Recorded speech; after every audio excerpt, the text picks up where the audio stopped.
Shalom, queridos irmãos da Conjob, eu sou o pastor Alexandre Dutra e nós vamos dar continuidade à nossa série de estudos sobre Israel, Igreja e as profecias. Nós vamos agora para a segunda parte, desse tema fascinante das Sagradas Escrituras, que mostra para a gente a revelação bíblica sobre Israel, a Igreja e as profecias. E agora, então, nós vamos falar sobre o tópico sobre Deus e Israel hoje, como Deus tem lidado com a nação de Israel nos dias atuais, como Deus tem trabalhado com esse povo na atualidade, no tempo contemporâneo, esse tempo que nós estamos vivendo.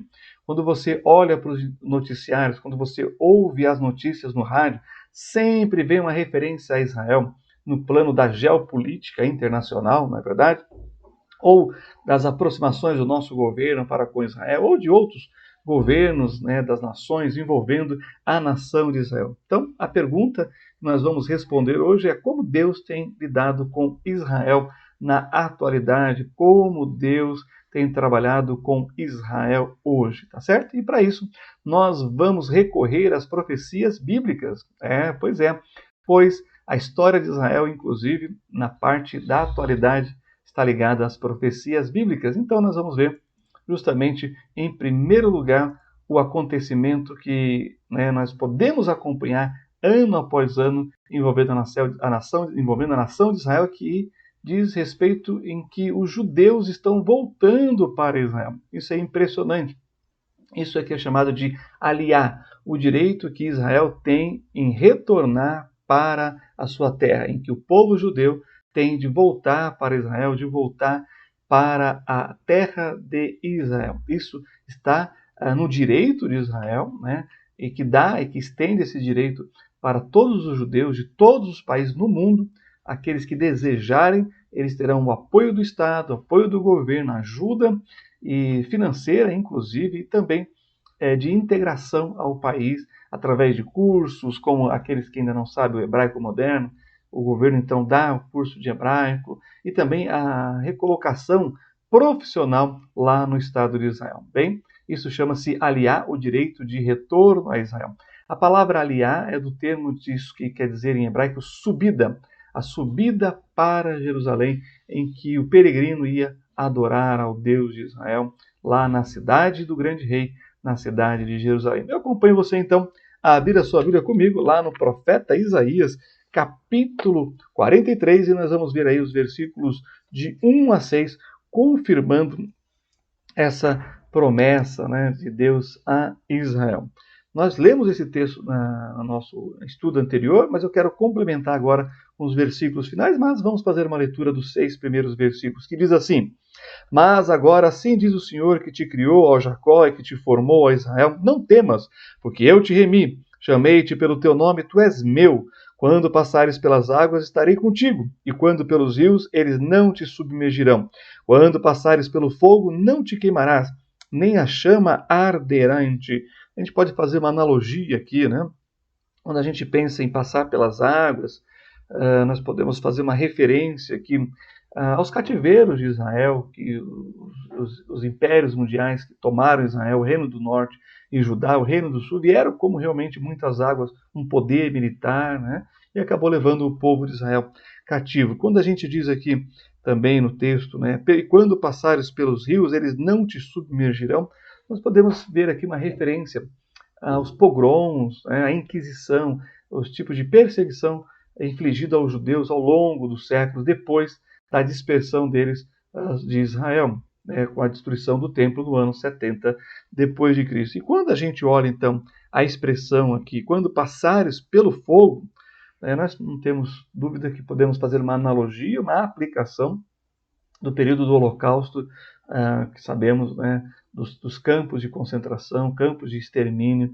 e tudo aquilo que Israel passou, e a palavra holocausto justamente quer dizer isso, é oferta queimada. Claro que é uma palavra bíblica de um sacrifício voluntário de animais e que não se aplicaria realmente ao povo judeu, porém é o termo que ficou na mente e no pensamento ocidental quando se refere à Segunda Guerra Mundial e todas as aflições, atrocidades e os assassinatos e os fornos crematórios dos campos de concentração sobre o povo judeu, e aí nós estamos falando de 6 milhões de judeus que morreram na Segunda Guerra Mundial, sendo 1,5 milhão, né, de crianças judias, né, que foram mortas pelo simples fato de terem nascido judias, ou seja, não fizeram nada que levasse a essa situação, né?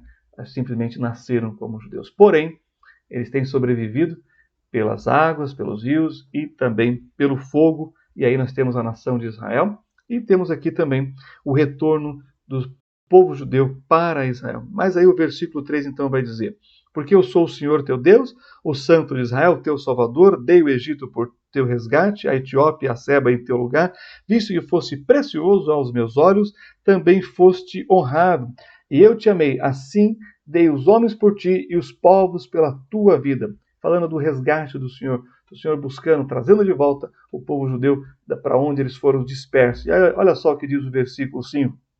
Não temas, pois porquanto estou contigo, trarei a tua descendência desde o Oriente e te ajuntarei desde o Ocidente. Olha só, nós temos judeus que foram trazidos do Oriente, dos países árabes, inclusive países islâmicos, países muçulmanos, também de partes da China, do Japão. Olha que impressionante, tem judeus, né, em todas as partes do mundo voltando para Israel. E quando fala do Ocidente, nós temos judeus vindo da Europa, do continente americano, América do Norte, América Central, América do Sul. E por falar nisso, olha só, quando diz aqui no versículo 6, direi ao norte, dá, e ao sul, não retenhas, trazei meus filhos de longe e minhas filhas das extremidades da terra, a precisão geográfica da profecia é assustadora. Porque o norte de Israel, nós temos a Rússia. Pois é, e da Rússia vieram mais de 1 milhão de judeus. Mais de 1 milhão de judeus saíram da Rússia e imigraram para Israel, voltando para a terra de Israel, tá certo? E também quando diz o sul, nós estamos falando aí judeus que vieram da África do Sul, judeus que vieram da Argentina aqui, né, no continente sul-americano. Então é algo assim realmente fascinante que nós estamos vendo aqui na chamada profecia bíblica, falando do presente de Israel. Mas não é só isso. No presente de Israel, nós também precisamos destacar que Israel, a nação de Israel tem florescido, né? A terra de Israel está florescendo, um cumprimento profético, o deserto está sendo cultivado. Em mais de 100 anos, Israel plantou mais de 20 milhões de árvores. É o único país no mundo que tem feito o deserto recuar. Então é assim que Deus tem cuidado dessa nação. E já que nós estamos aí no profeta Isaías, volta as páginas comigo, vamos lá para Isaías 35, versículos 1 e 2, que diz assim: o deserto e o lugar solitário se alegrarão disto, e o ermo exultará e florescerá como a rosa, abundantemente florescerá, e também jubilará de alegria e cantará a glória do Líbano. Se lhe deu a excelência do Carmelo e Saron, eles verão a glória do Senhor, o esplendor do nosso Deus. Então, o lugar solitário, o deserto tem aí florido, né? Tem florescido. Está aí uma imagem que vocês podem contemplar daquilo que era antigamente um deserto e hoje é um campo florido, um bosque com árvores plantadas. Volta aí um pouquinho mais. Vamos para Isaías 32, vamos ver aí o versículo 15, a parte B, né? Que diz assim: então o deserto se tornará em campo fértil, e o campo fértil será reputado por um bosque, confirmando aí esses acontecimentos na atualidade de Israel. Eu não sei se vocês sabem, mas Israel é um dos maiores exportadores de rosa para a Europa. A famosa rosa de Saron, como nós vemos na Bíblia, uma referência ao Messias, se dá justamente nas areias ali do deserto. Não é bem um deserto, mas é a parte mediterrânea, né? As praias.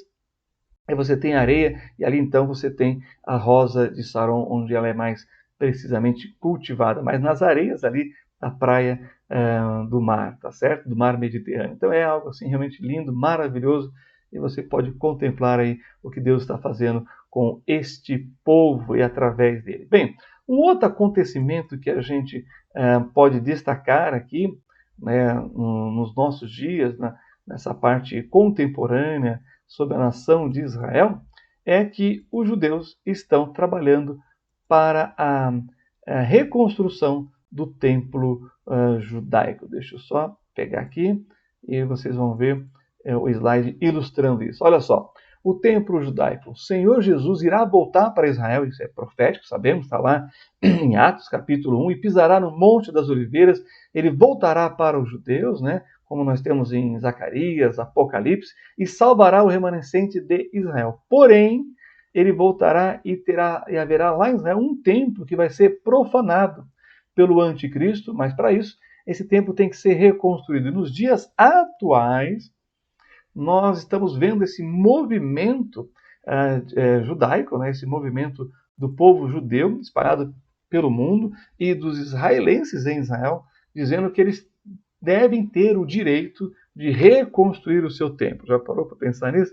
Os judeus estão trabalhando nisso, na reconstrução do templo judaico lá no Monte do Templo. Deixa eu dar umas historinhas para vocês saberem como é que está o andamento disso. História verídica. Eu estive lá 2005 para 2006, e era proibido os judeus subirem no Monte do Templo, onde está a Mesquita de Omar, né, e também a Mesquita de Al-Aqsa. Era proibido os judeus subir lá. O nosso irmão judeu que subiu com a gente, como nosso guia, o nosso querido irmão Miguel Nikolaevski, ele subiu com passaporte brasileiro. Em 2012, quando eu retornei, aí então os judeus já podiam subir para o Monte do Templo com escolta, né, da polícia israelense. Agora, em 2019, o ano passado, quando nós estivemos lá com a família, judeus estavam subindo normalmente, sem precisar de escolta. Ou seja, nós estamos vendo passos em direção a acordos que vão surgir, né, que estão surgindo, inclusive com os países árabes, e que provavelmente possibilitará, então, a reconstrução de um templo judaico. Bem, a questão é, será que o templo tem que ser reconstruído onde está a Mesquita de Omar, o Domo da Rocha, a Cúpula Dourada? Eles estão pesquisando. Se for ali, eles têm como remover a mesquita e colocar ao lado. Mas também tem uma possibilidade do templo ser construído ao lado da mesquita, seguindo ali o portão dourado, que era um dos portões de acesso ao templo. Então nós poderemos ver, né, a reconstrução do templo ao lado da mesquita.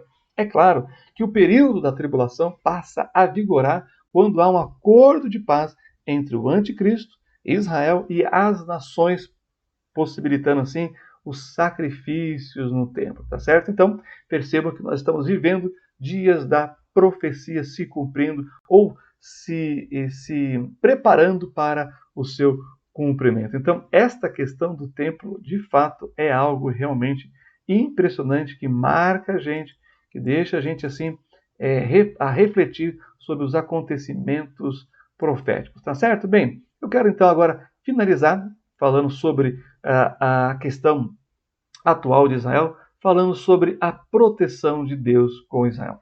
Deus trabalha com Israel, né, através da preservação, da proteção e das preparações proféticas. Então, Deus tem cuidado de Israel. Não podemos ignorar isso. Eu quero mostrar para vocês agora um slide, né, que mostra em azul ali o mapa dos vizinhos de Israel. Você vê aquele pontinho azul é Israel.